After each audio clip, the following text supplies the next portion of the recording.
Assalamualaikum. Good morning, children. Standard 6 English. Topic Unit 3 Fort and 1. વિદ્યાર્થી મિત્રો, યુનિટનું નામ જોઈને તમને એમ થતું હશે કે ટીચર પ્રથમ સત્રના યુનિટનું નામ કેમ બોલે છે, પ્રથમ સત્રનું વિડીયો ફરીથી કેમ મૂક્યું છે? તો વિદ્યાર્થી મિત્રો, આપ સૌ જાણો જ છો, આપણી પરીક્ષા આવી રહી છે. 29 તારીખે આપણું અંગ્રેજીનું પેપર છે. તો એના માટેનું પરીક્ષાલક્ષી પુનરાવર્તન આપણે આ વિડીયો દ્વારા આપણે પુનરાવર્તન આજે યુનિટ 3નું ફોર્ટ એન્ડ 1 પ્રથમ સત્રનું પુનરાવર્તન આજે આપણે કરીશું. તો વિદ્યાર્થી મિત્રો, તમારો જે અભ્યાસક્રમ છે આ પરીક્ષા માટેનો, એ અભ્યાસક્રમમાં યુનિટ 3 ફોર્ટ એન્ડ 1 અને યુનિટ 4 વોચ યોર વોચ આ બે યુનિટનો સમાવેશ કરેલ છે. આજે આપણે યુનિટ 3 ફોર્ટ એન્ડ 1 એમાં આપણે પ્રશ્ન 1 એટલે કે પેરેગ્રાફ પરથી પ્રશ્નોના ઉત્તર લખો એનું પુનરાવર્તન આજે આપણે કરવાનું છે. જો વિદ્યાર્થી મિત્રો, અહીંયા પહેલો પેરેગ્રાફ છે, નીચેનું કાવ્ય વાંચી પ્રશ્નોના ઉત્તર લખો. નીચેનું કાવ્ય વાંચી પ્રશ્નોના ઉત્તર લખો. અહીંયા એક કાવ્ય આપેલું છે, એના નીચે પ્રશ્નો આપેલા છે. પહેલો પ્રશ્ન છે, whose story is this. Whose એટલે કોનું, સ્ટોરી એટલે વાર્તા, ઇઝ ધીસ એટલે આ જે પોએમ છે, કવિતા છે, એમાં કોની વાત થયેલી છે? પહેલી જ લીટી છે, મદન મંચુર બોર્ન એટ જનકપુર. બરાબર, તો આપણે જવાબમાં શું લખીશું? This is the story of Madan Manchur. This is the story of Madan Manchur. બરાબર. બીજો સવાલ છે, where was Madan Manchur Born? Where was Madan Manchur born? Madan Manchur was born at Janakpur. ઉપર લીટીમાં લખેલું છે, જુઓ, born at જનકપુર. બરાબર, જનકપુરમાં પેદા થયા. વેર એટલે ક્યાં, મદન મંચુર બોર્ન, મદન મંચુર ક્યાં જન્મ્યા? Madan Manchur was born at Janakpur. ત્રીજો સવાલ છે, when did he fall ill? When did he fall ill? When એટલે ક્યારે, વેન એટલે ક્યારે, હી ફોલ ઇલ, ઇલ એટલે બીમાર થવું, એ ક્યારે બીમાર પડ્યો? તો ઉપર છે, ફેલ ઇલ ઓન ફ્રાઈડે. શું છે? ફેલ ઇલ ઓન ફ્રાઈડે એટલે ફ્રાઈડેના દિવસે બીમાર પડ્યા. તો આપણે જવાબમાં શું લખવાનું?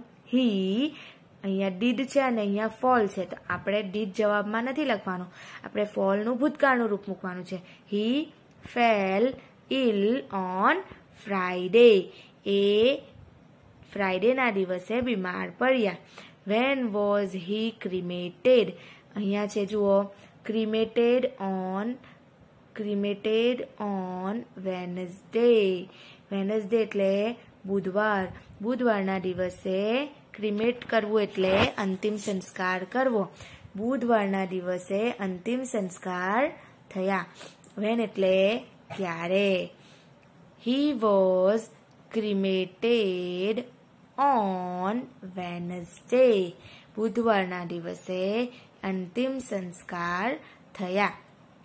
હવે નીચે વિકલ્પો આપેલા છે, સાચા વિકલ્પો પસંદ કરી પ્રશ્નોના ઉત્તરનો ક્રમ અક્ષર ખાનામાં લખો. પહેલો વિકલ્પ છે, where did Madan Manchur study? Madan Manchur ક્યાં ભણ્યો હતો? At Janakpur, at Karampur, at Gyanpur, at Jeevanpur. વિદ્યાર્થી મિત્રો, શું જવાબ આવશે? જવાબ આવશે સી. વેર ડીડ હી મેરી? મેરી એટલે લગ્ન કરવા. વેર ડીડ હી મેરી? લગ્ન એમણે ક્યાં કર્યા હતા? તો એટ જીવનપુર. ત્રીજું, વેન વોઝ હી એડમિટેડ? એમને ક્યારે દાખલ કર્યા? On Friday, on Saturday, on Monday, on Wednesday.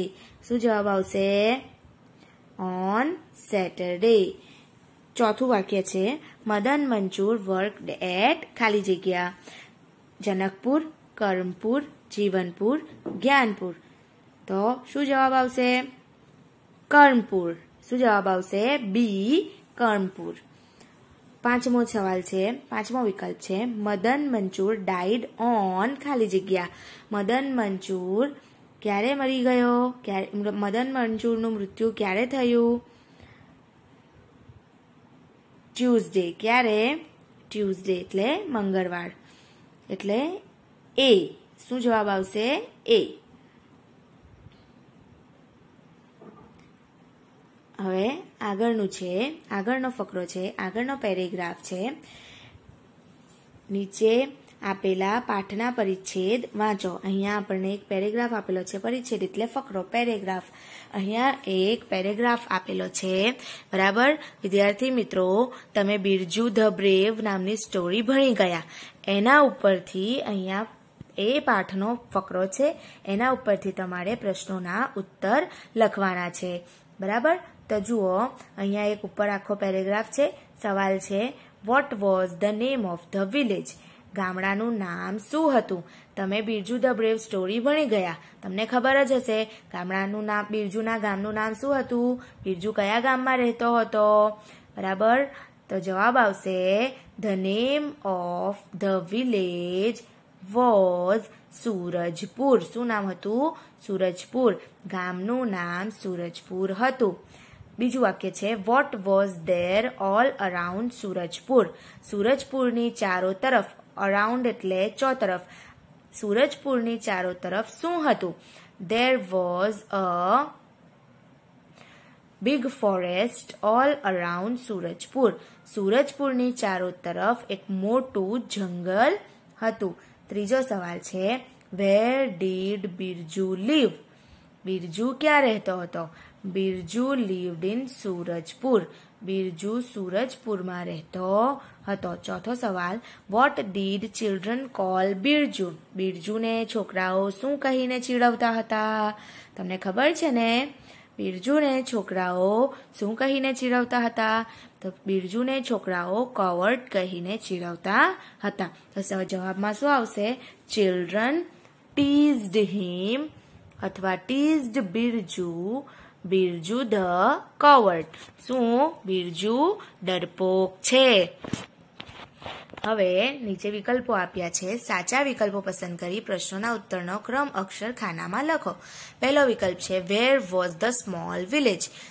નાનકડું ગામ ક્યાં હતું? નાનકડું ગામ કયું? સુરજપુર. સુરજપુર ક્યાં હતું? On the sea shore, on the river bank, in the mountains, in the desert. ક્યાં હતું? સી શોર એટલે દરિયા કિનારો, રિવર બેંક એટલે નદી કિનારો, માઉન્ટેન્સ એટલે પર્વતો અને ડેઝર્ટ એટલે રણ. તો સુરજપુર નામનું ગામ ક્યાં હતું? જુઓ, પહેલી જ લીટી છે there was a small village in the mountain. ફકરાની અંદર પહેલી જ લીટી છે there was a small village in the mountains. પર્વતોમાં એક નાનકડું ગામ હતું. તો શું જવાબ આવશે? B. B in the mountains. જવાબ આવશે બી. બીજું who was tall and handsome? ઊંચું અને સુંદર. ટોલ એન્ડ હેન્ડસમ કોણ હતું? બિરજુ, રાજુ, ભોલુ, સોનુ. તમને ખબર જ છે. શું જવાબ આવશે? એ. બિરજુ. બરાબર. Birju was afraid of even a ખાલી જગ્યા. A cat, dog, cockroach, mouse. શું આવશે? Mouse. D. Birju never went out ખાલી જગ્યા at night, in cold, at noon, in raining. શું આવશે જવાબ? At night. એ. બિરજુ ક્યારેય રાતે બહાર જતો ન હતો. પાંચમું people in Surajpur were happy because they never fell ill, they never quarreled, they worked hard and grew good crops, they lived on a river bank.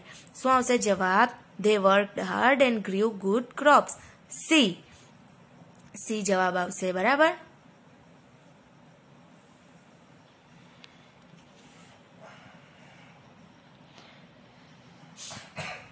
Birju was ખાલી જગ્યા. બિરજુ શું હતો? બ્રેવ, કવર્ડ, ઇલ કે ફેટ? બિરજુ પહેલા શું હતો?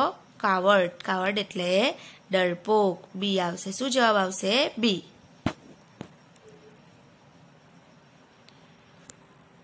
પછીનો ફકરો છે, બીજો પેરેગ્રાફ છે, એના નીચે પ્રશ્નો આપેલા છે.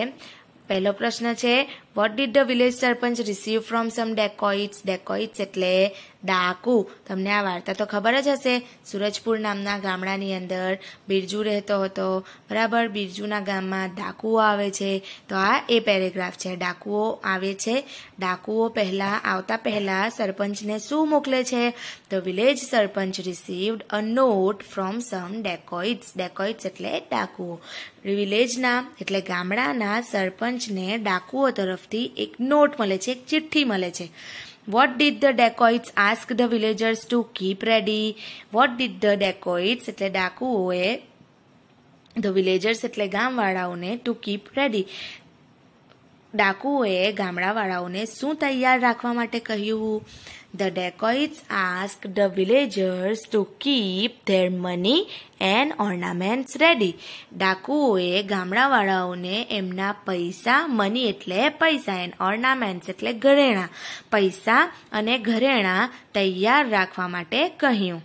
ત્રીજો સવાલ છે, what did some villagers want? અમુક ગામડાવાળાઓ શું ઈચ્છતા હતા? Some villagers wanted to attack the dacoits. અમુક ગામડાવાળાઓ ડાકુઓ પર હુમલો કરવાનું ઈચ્છતા હતા.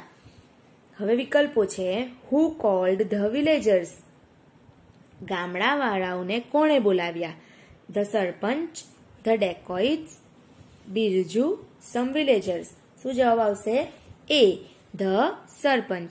Vote did some other villagers want? અમુક બીજા ગામડાઓવાળા શું ઈચ્છતા હતા? To kill the dacoits, to trap the dacoits, to give money to the dacoits, to give ornaments to the dacoits. શું આવશે? B, to trap the dacoits. Trap એટલે ફસાવવું. ડાકુઓને કંઈક જાલ બિછાવીને ફસાવવા માંગતા હતા. તો શું જવાબ આવશે? B, to trap the dacoits. What did Birju want? Birju શું ઈચ્છતો હતો? To teach a lesson to the dacoits, to fight with the dacoits, to inform the police, to give him wealth to the dacoits, to give his wealth to the dacoits. શું આવશે? To teach a lesson to the dacoits. એ જવાબ આવશે. બરાબર, ટીચ a lesson એટલે પાઠ ભણાવવા માંગતો હતો. કોણ? બિરજુ. કોને? ડાકુઓને. બરાબર. વિદ્યાર્થી મિત્રો, પરીક્ષા માટે બરાબર રીતે વાંચન કરજો. બરાબર.